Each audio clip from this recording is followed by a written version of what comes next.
Alright guys, it is time for my Annihilator album tier list. So Annihilator is one of my top favorite bands. Probably is my top favorite thrash band.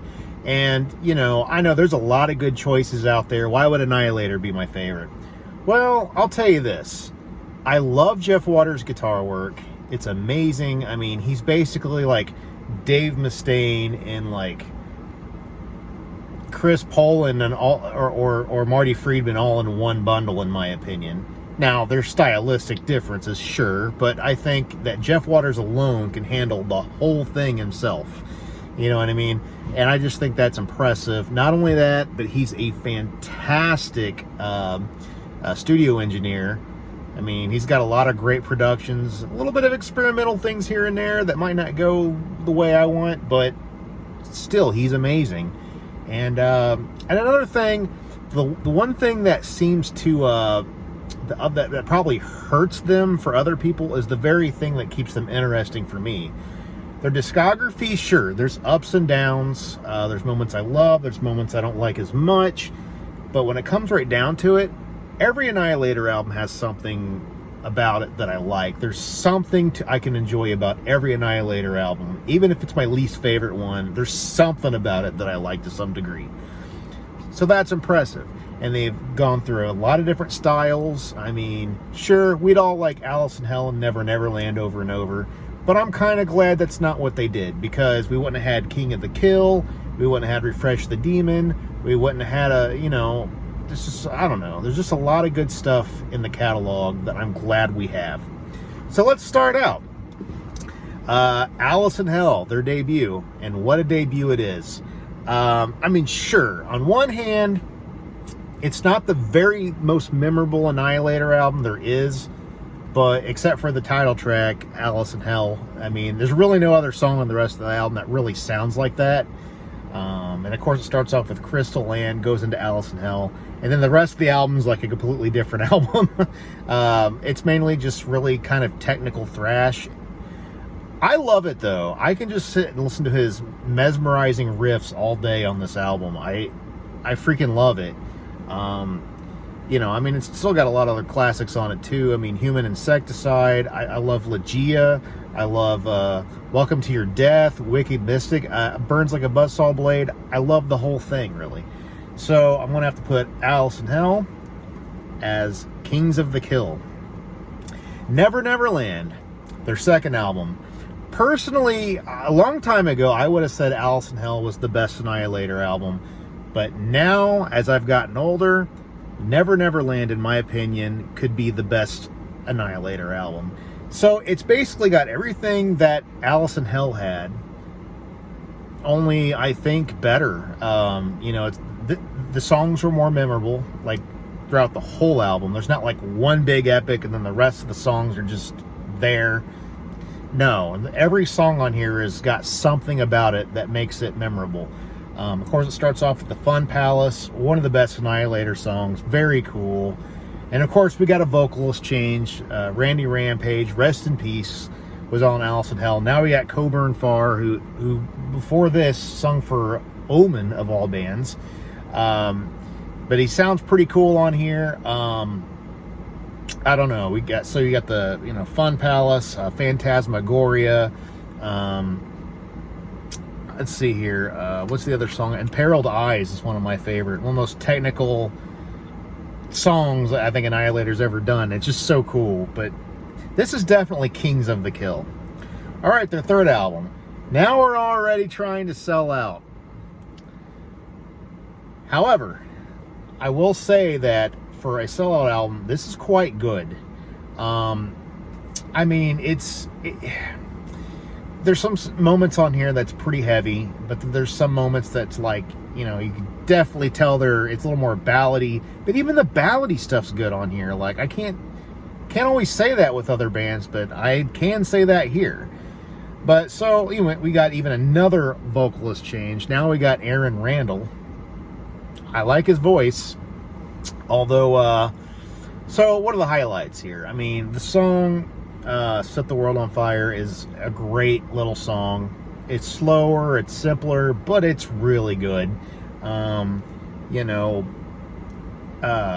what's the other one? Night Jumps Queen is one of my top favorites. Again, slower, simpler, more groovier, amazing. It's, you know, it's kind of a clever, funny song. I like it. Bats in the Belfry, I like that. Phoenix Rising's a good ballad. It's a great ballad. I mean, this whole thing's good. Even songs like Sounds Good to Me, which is straight up commercialism, but it's good. Snake in the Grass, still good. Very commercial, but very good. And it even ends with kind of a thrash track with Brain Dance. A very goofy song, but it's thrashy. Sounds a bit like earlier Annihilator. But I can't put this Kings of the Kill, but I will say this that Alice approves of this. All right, next, King of the Kill. Okay, the older I get, you know, it's like I keep appreciating different albums more and more. I can almost, and I can't quite tell if I believe this or not, but King of the Kill might be my favorite Annihilator album. I can't tell. It's been duking it out with Neverland really bad lately. And King of the Kill is not even a thrash album. This is like 90s Annihilator, groovy, experimental, hard rock, everything but pure thrash. But I freaking love everything about this album. This is one of those albums where every experiment just works. Even the things that I shouldn't like, I like on here. And again, we got another vocalist change. That's the 4 albums, 4 vocalists. This time it's Jeff Waters, the guitarist himself, doing the vocals. And man, I love his voice. Personally, he's my favorite vocalist of the band up to this point. I can't help it. I just like it here. So what are the highlights? Well, King of the Kill is fantastic. The song Annihilator. It's basically it's almost like industrial metal or industrial rock, and it's still awesome. I don't even like industrial all that much, but this is awesome. I mean, I don't know, man. I can't. I just name off the song 21. I could just name off every track on this album. I don't need to. So the album definitely gets Kings of the Kill for sure. Next, Refresh the Demon. Here we go. Finally, we have the same vocalist on 2 albums as Jeff Waters again. Refresh the Demon. So basically, I've always considered this King of the Kill Part 2. Unfortunately, I don't think it's quite as amazing as King of the Kill, but it's still pretty amazing for what it is. This album kind of makes no sense in direction. It really has no direction. It's just like, here's a bunch of songs. Here we go. But it's kind of what makes this one interesting. So this one's got some thrashy type stuff on it, like the song Refresh the Demon. You know, it's got Sin Kill number 1, which is kind of more of a groovier type of thrash song. You know, Pastor of Disaster is straight up 90s Pantera type of song. I mean, I don't know. I think this album's really, really good. Even if a lot of the songs don't feel like they should be on the same album, I just happen to like all the songs here pretty much. So I will give this Alice approves. Not quite King of the Kill, not quite Kings of the Kill, but Alice approves anyway. Next, Remains. This is the album that most Annihilator fans hate. Most people would consider this like their Saint Anger or their Risk. It's okay. Like, I personally think this album's way better than those 2 albums. I think that there's quite a bit of salvageable material on Remains. The first half of the album is very experimental. Well, the whole album kind of is. There's a drum machine on it. Not my favorite aspect of it, but it is what it is. Just take it for what it is. The first half is very groovy. Maybe some Pantera stuff here and there. Maybe some industrial hit here and there. Believe it or not, there's even a little bit of White Zombie The song Sexecution, I think it's called. Very much White Zombie-esque, and Jeff Waters himself even admits it. He thinks it sounds kind of like White Zombie. It kind of does. But here's the thing. So the first half of the album sounds like this, and the second half, believe it or not, there's some like classic Annihilator type tracks at the end of this album. I mean, look at the song Reaction. I think the album closes with that, and it's basically like Human Insecticide Part 2. It's the thrashiest song they've done since Neverland, and it's on this album. And there's also songs like Tricks and Traps. I freaking love it. There's a song called Talking to the Wind. It's like a ballad, but it sounds like it could have came off King of the Kill probably, and I think it's really good. You know what? Remain isn't as bad as people make it out to be. It's not perfect. It's not my favorite Annihilator album. It's also not my least favorite, believe it or not. So I'll put it criteria for a decent album. Next, so now we got criteria for a Black Widow. So this was Annihilator's kind of comeback, return to form album in 2000 when this came out. So they got basically the whole band back together, I think with the exception of maybe the bass player. So can't remember his name, like Wayne Darley or something like that. But anyway, they even got Randy Rampage back, the original Alice in Hell vocalist. So that's pretty cool. So did it work? Yes and no. So first and foremost, the production on here is not the best production of Annihilator's catalog, although Jeff Waters did admit this was recorded in a bedroom, and for that, it's quite impressive. The year 2000, consider the technology back then, this was recorded in a bedroom. This is really impressive. So I think the production's good enough. It's fine. I don't mind it, really. But, so as far as the songs, it starts off with two of the best thrash songs in Annihilator's catalog, Bloodbath and Welcome Back to the Palace. These songs are out of control. Some of the most insane Annihilator songs ever written. Just straight up fretboard gymnastics. I mean, I love these songs.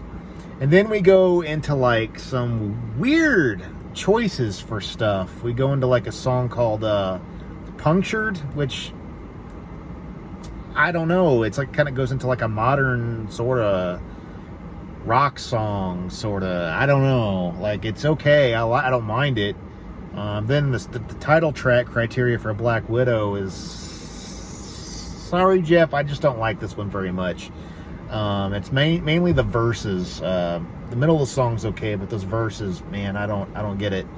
And you got Schizos Are Never Alone Part 3, an instrumental. It's a take from the Alice in Hell instrumentals, Schizos Are Never Alone Part 1 and 2. I love that. And a lot of the other songs, like thrashy songs like Nothing Left, or I think is what it's called, unless I'm getting that mixed up with something else. They're good, but there's one thing about this album that kind of irks me, and I'm not trying to rip on Randy Rampage. I mean, rest in peace. I loved him on Alice in Hell, but something was different on this one. It's like his voice didn't quite fit this one like it fit Alice in Hell. I don't know if it's the way it was mixed in. I don't know if it's the vocal effect that it's something about his vocals on this one just doesn't sound as good, and I don't know. I wish I can say the opposite, but I'll have to put this album as Alice approved. It's still good. It's got flaws, but it's still very good. Next, Carnival Diablos. So this kind of fixed some problems from Criteria for a Black Widow. And by the way, we got another new singer, a brand new singer, Joe Camo, who sang for a band called Liege Lord back in the 80s. Great vocalist. And Liege Lord's a great band. But, so yeah, Carnival Diablos is fantastic. But it's a little bit of a tricky album. it starts off making you think this is going to be like pure thrash, right? Not really.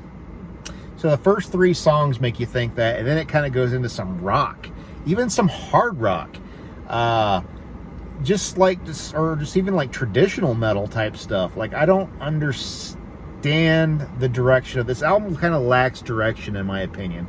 Even though it's a good batch of songs, the production's really good, the vocals are really good. It's a good album. I'm gonna go ahead and give this Alice Approves. Waking the Fury. Here we go with another experiment. So we got Joe Comeau again, which makes me happy. It's probably my favorite thing about this album here. The songs here, it's thrash, but it's kind of like this modernized thrash in a sense. It's kind of odd, and the production's a bit odd. It's a bit fuzzy. It's like I kind of don't know if I like the production, but I don't actually hate it either. It's just kind of different. But the music is heavy. It's fast. I mean, a lot of your Annihilator isms are on here. I like it. And top it off with Joe Comeau, I like it. So I give this Alice Approves. All For You. Now we got another new singer, Dave Padden. And I hate to say it, he's my least favorite Annihilator singer. And it's not that he's not talented. He's very good. He just doesn't sound like somebody that should be in a band like this. He doesn't sound like he should be the vocals of my favorite classic thrash band. There's some people that love him. More power to him. I just never really was a big Dave Padden fan. Even looking at his picture, like the first time I ever saw him when this album came out, I was like, that dude looks like he should be singing for like Simple Plan or something. I mean, whatever. I mean, I'm sure he's a cool guy and everything. I'm nothing against him, but I just didn't get it. But All For You, that's one I haven't listened to as much as the other Annihilator albums. I bought it when it came out, expecting pure thrash. It's a little bit of like metalcore, mallcore, whatever you want to talk about, mixed in with some thrash. And he kind of does that modern sissy vocal, emo type of voice, and I just don't like that. But I do remember I did kind of listen to it on YouTube not long ago, like about a year or two ago. I remember thinking like, it's better than I remember, but I still just can't get past that metalcore Dave Padden voice. So I'll have to put that one on criteria for a decent album. It's really not that bad, but it's not really completely my thing. Schizo Deluxe. This album kind of fixes some problems. This is one of the better Dave Padden albums, in my opinion. Are some of those problems still there? Yes, but not as abundant. This one's got a little more of a modern take on thrash again, but like down-tuned guitars. It's pretty good. It's got some crazy guitar work, some throwback to some old days, but a little bit of new. I'll give this Alice Approves.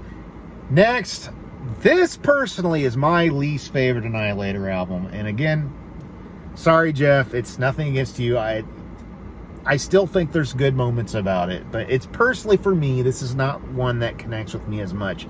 I haven't listened to this one as much as the other Annihilator albums as well, so I can't sit here and just talk a bunch of titles off this album, because I really can't remember about half of what's on here anymore. But I just remember a lot of the songs not being super thrashy, down-tuned. Of course, it's got Dave Padden. It just didn't do much for me. And I'll have to put this as burns me like a buzzsaw blade. Then we do an album just called Annihilator. So this one came out of nowhere. This one actually has some real benefits to it. Like the first half of the album feels like a thrash attack. I love this. Probably not the most complex thrash I've ever heard, not the most creative thrash songs I ever heard by Jeff Waters, but it's enjoyable. The second half, however, gets a little more experimental. I like some of it. I don't love all of it. Some of it just sounds really modern, a little, maybe even Pantera-like. I don't know. It's not all quite my thing. I will give it, though, as criteria for a decent album. Next, everything, finally, a Dave Padden album where everything comes together the way I want it. Like, this is the best Dave Padden album. It's the only album where his voice doesn't bother me in some way. Like, his voice actually sounds cool and fits the music on here, in my opinion. Oh my gosh, the album starts off with a, not Gridlock, Deadlock. Amazing track, freaking cool. The production's awesome.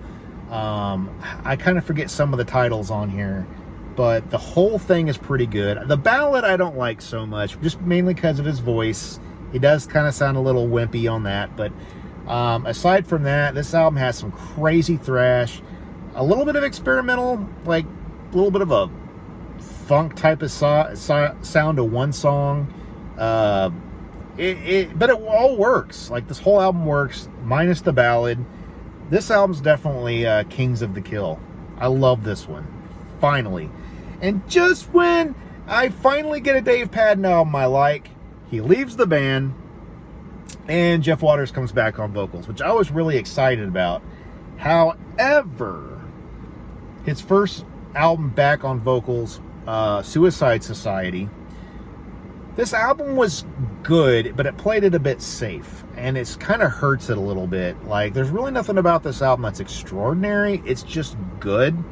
And there's two things that drag it down for me, though. One track pretty much rips off Damage Inc. from Metallica, and the track, like, was it the track right after, or another track not too far after it, is a complete Rammstein ripoff, which I'm not familiar with Rammstein that much. Someone else pointed that out online, and I went and listened to it. I'll be danged if it wasn't the same, almost the same song. Like, it was like, wow. So that kind of hurts it for me. I still like the album, but I'll call it criteria for a decent album. Next, for the Demented, this album was supposed to be like a return to like the early Annihilator, Alice in Hell, Neverland.